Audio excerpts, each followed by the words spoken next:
Ils t'ont mis sous surveillance depuis que t'es bébé parce que tu es né avec des capacités spéciales. Donc, tu n'es pas vraiment de ce monde. Et dès ta naissance, tu es devenu une anomalie pour la matrice. La matrice est un système extrêmement complexe. Elle a mis en place des mécanismes pour empêcher que certaines choses ne deviennent incontrôlables. Et toi, tel que tu es, tu représentes simplement un virus pour le système. C'est pour ça qu'ils t'ont surveillé pendant toute ta croissance. Et au fur et à mesure que tu grandissais, tu continuais à démontrer des choses qui confirmaient que ce qu'ils savaient sur toi était juste depuis le début. À cause de ça, tu as été suivi, harcelé, observé, contrôlé de différentes manières. Et tu n'as jamais vraiment compris pourquoi. Tu as probablement toujours pensé que quelque chose clochait chez toi. Alors tu faisais des excuses pour les autres, tu essayais toujours de voir le bien en eux, tout en continuant de te faire attaquer.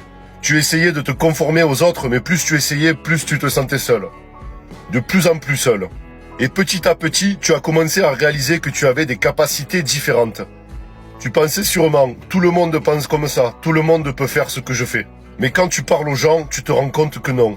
Il y a des choses que tu sais, et tu sais très bien que tu n'es pas censé les savoir. Tu fais des rêves, tu vois des choses, ta capacité à reconnaître les schémas, ton discernement est incroyablement précis. Tout le monde peut accéder à ces capacités, mais les tiennes sont à un autre niveau. Et c'est justement parce que tu vois tout ça que tu ressens cette solitude. Tu sais des choses.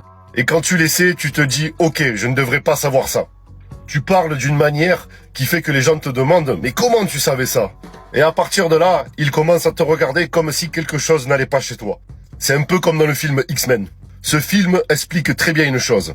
Quand les gens ne comprennent pas, ils diabolisent. Et parce que les gens ne te comprennent pas vraiment, ils te comprennent souvent de travers. C'est ce que tu découvres. Si tu essaies de parler librement, si tu exprimes simplement ce que tu vois dans ta tête, ils vont presque toujours te mal interpréter. Parce que leur cerveau n'est pas programmé comme le tien.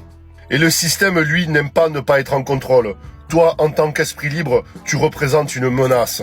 Parce que tu pourrais réveiller d'autres personnes, soit par ton influence, soit simplement par ta manière d'être.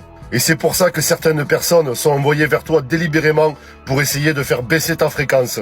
Mais tu comprends une chose, tant que tu ignores tout ça, tant que tu ne rentres pas dans leur jeu, tu es protégé.